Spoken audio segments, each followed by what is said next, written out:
Okay, cutting board is done. So now it's time to think about my next project. And anyway, in my dice box video, the one where I made this, one of the comments that I accidentally deleted, and I apologize. I think it was by somebody by the name of Siski, something close to that, and suggested that I try filling the cutout with epoxy. And I think that is going to be an interesting idea. So that's what I'm going to work on. So with that in mind, I went down to my hardware store and I got some of this. Now this is very simply, it's a 1/4 inch thick poplar board. And if you take a look at it, I do kind of like the grain on poplar. A lot of people say they don't, but what you want to do is you want to avoid the pieces that have a greenish tint to them. They tend to be a little firmer, a little stronger, and that's important because poplar, even though it's a deciduous tree and classified as a hardwood, it is very, very soft.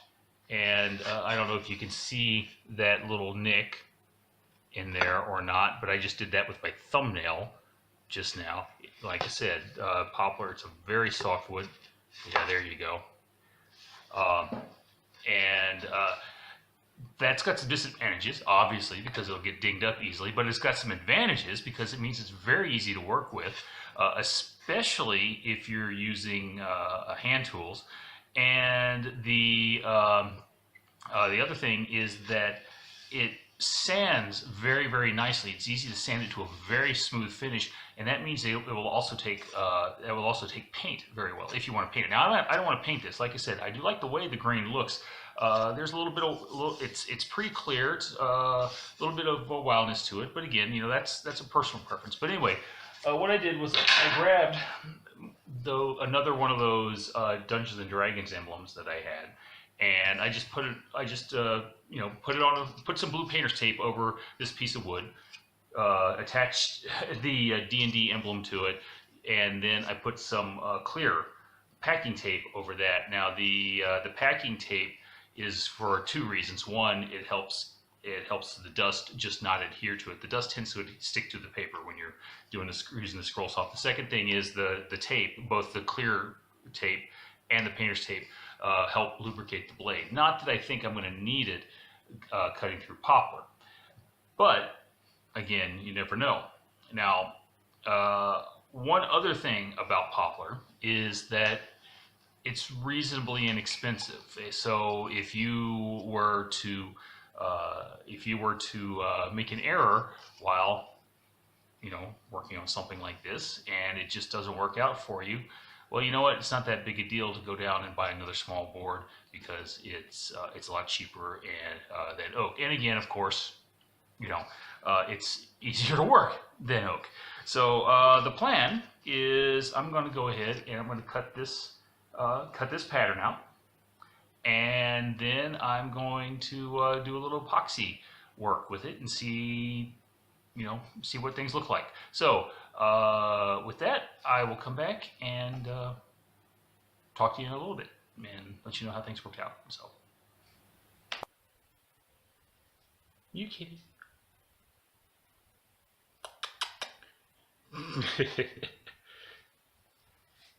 He is the ruler of all he surveys, which basically turns out to be the kitchen and the living room.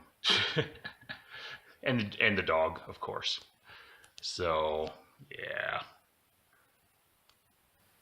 Okay, here's that piece of poplar I took out last night and scroll sawed, and I think it looks pretty good. You can let me get it in really tight there. There's enough contrast between it and the background that you can see basically how well it came out.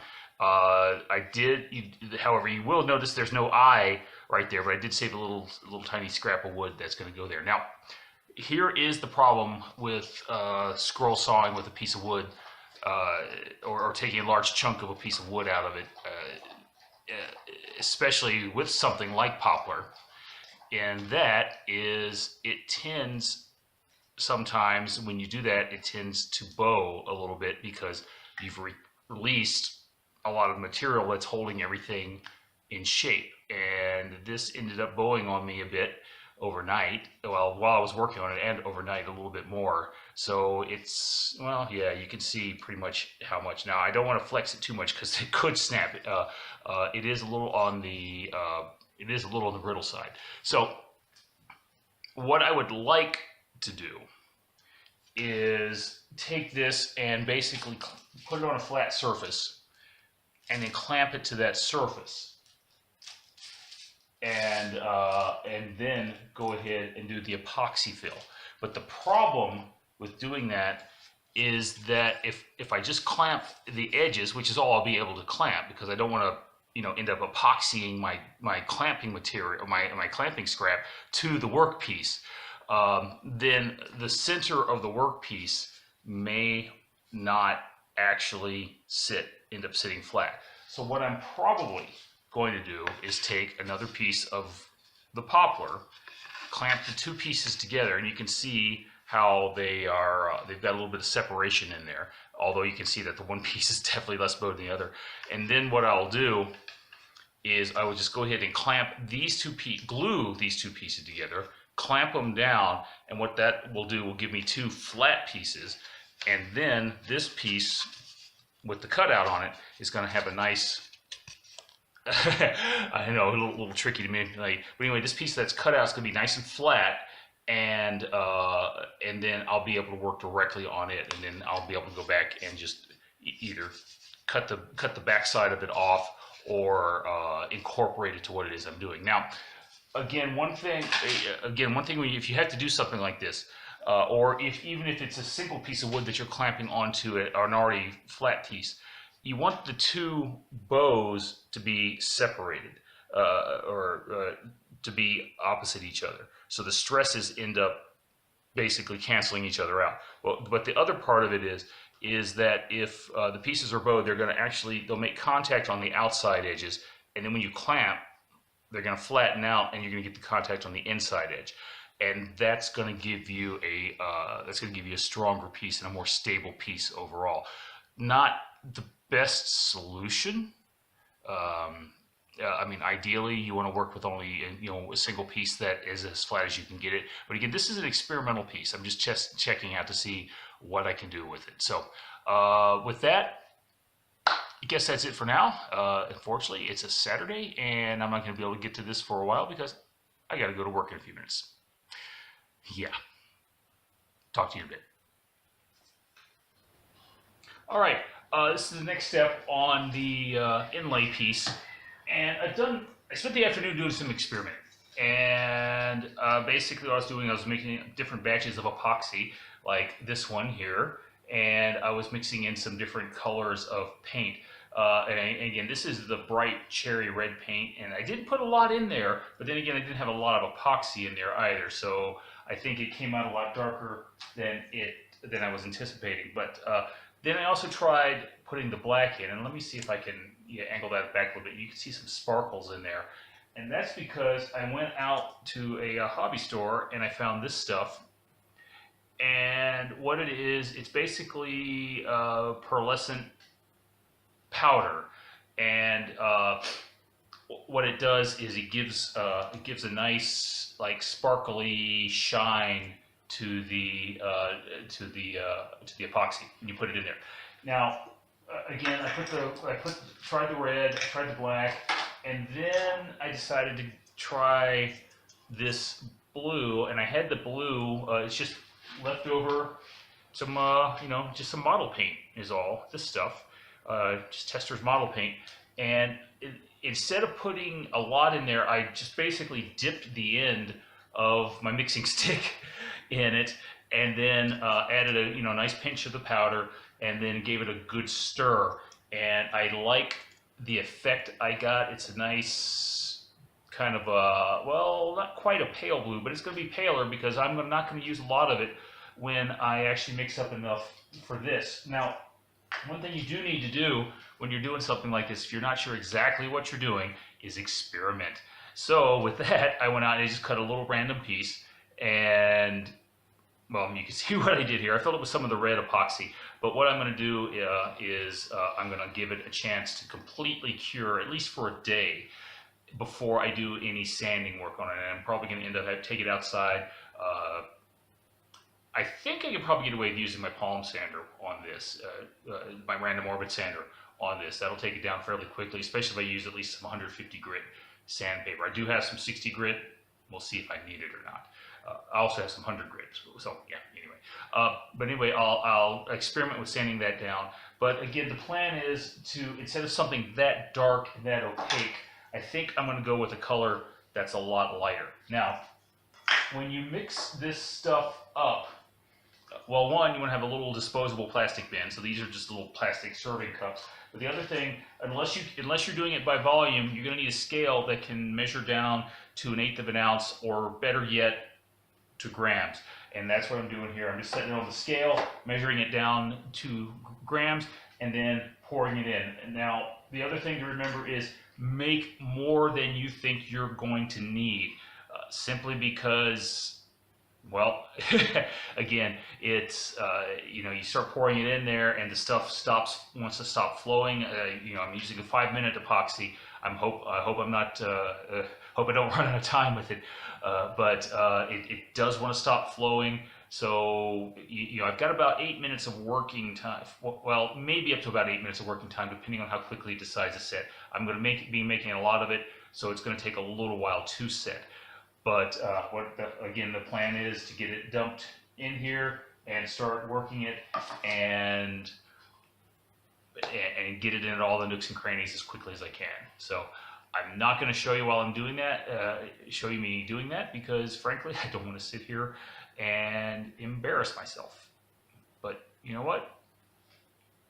Then again, this might be something where I should embarrass myself. So hold that thought.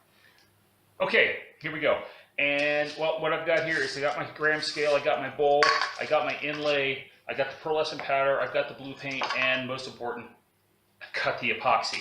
So the first thing we're going to do is we're going to turn on the scale. It's going to take a couple of seconds to boot up here, but I'm going to put it on there, and now I'm going to zero it because I got to make sure I get equal amounts of both the epoxy and the hardener. So I'm going to go ahead and, like I said, I'm going to add a lot more than I think I need before I do this. So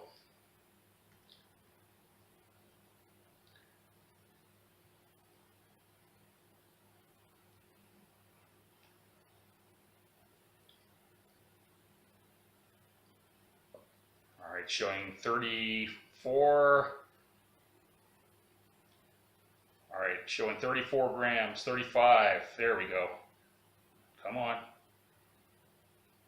A little more.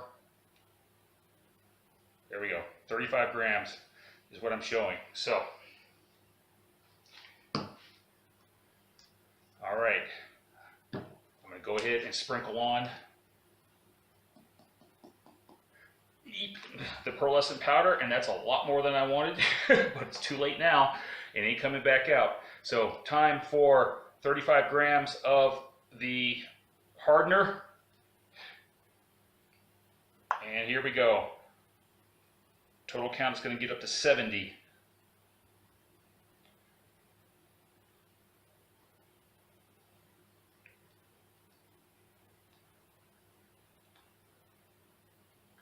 We're at 61. 64. 68, 69. One more blob should do it. 70. Okay, good. And now my paint, and like I said, I'm just going to dip the end of the stick into paint because a little bit of the paint's going to go a long way, especially in here, and we are going to start mixing.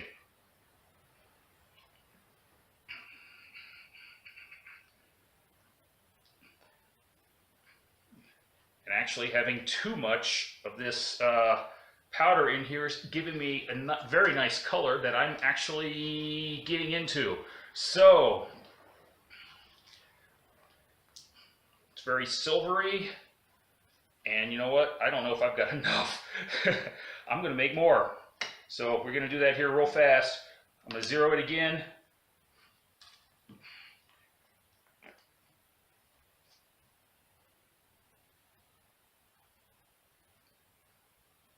Eight, 9. There's 10 grams, 10 more grams. Come on. And 10 more grams of the resin itself, and we are good to go, I'm hoping. So, again, thoroughly mix this stuff up. Okay, because if you don't, well, one, your color's not going to be even. Although, again, I'm liking the color. Two, your epoxy will not set evenly. So,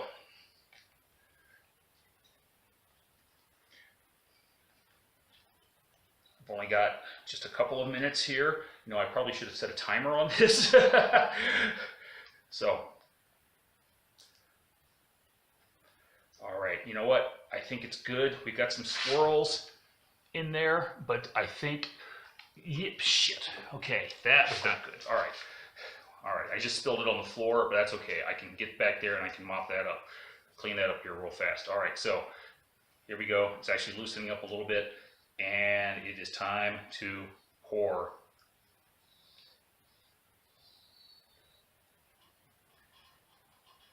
And if this doesn't work out, well, that's okay, you know.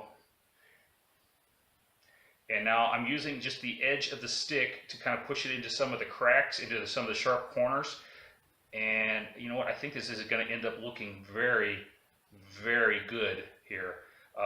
Like I said, I like the effect. It looks like too much of the powder, or what I think is too much of the powder, is actually going to give me that shiny effect that I'm looking for.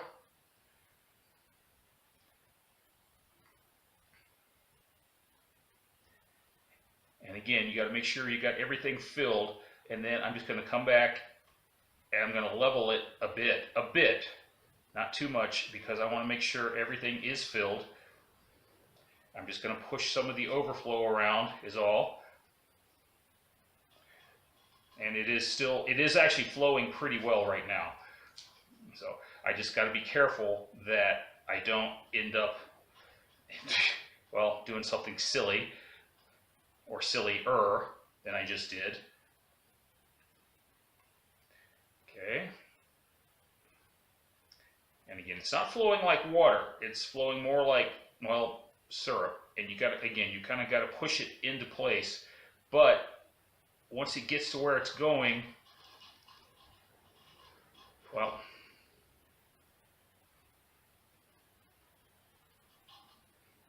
and what I'm doing is I'm actually drizzling it directly into some of the little tight corners, so I know it's filling those corners.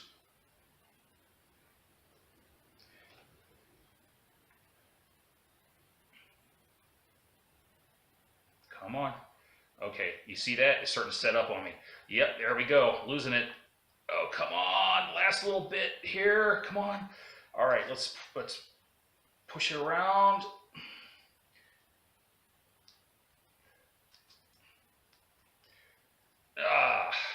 No. And look at that. That set on me really, well, right after the fact there. So what I'm going to have to do, I didn't act fast enough. I got it into most of the corners. So what I'm going to end up having to do is come back, mix up a little bit more of this, and get these last little bits in here. So because there you go, you can see the block. Ow, that's actually a little hot to the touch. So you can see that block, and it's not going to go anywhere. And yeah, so yeah. Okay, well, I hope we both learned something from this, and I think we have. So with that, like I said, I am going to have to mix up a little bit more of it, like as soon as I hit cut, just cut the camera, and we'll come back and I'll show you what it looks like when everything is completely done. So talk to you later. Okay, there it is. And well, Yeah, it's a mess. It looks more like Cthulhu than anything else. Um, I'm not too worried about it though. It is well, epoxy is basically plastic, is what it is. And what's going to happen here is I'm just going to let this cure. I mean, I'm going to pick off these little bits right here, but I'm going to let this thing cure for a while before I come back and do anything else with it. When I say a while, I'm talking about maybe a week or so.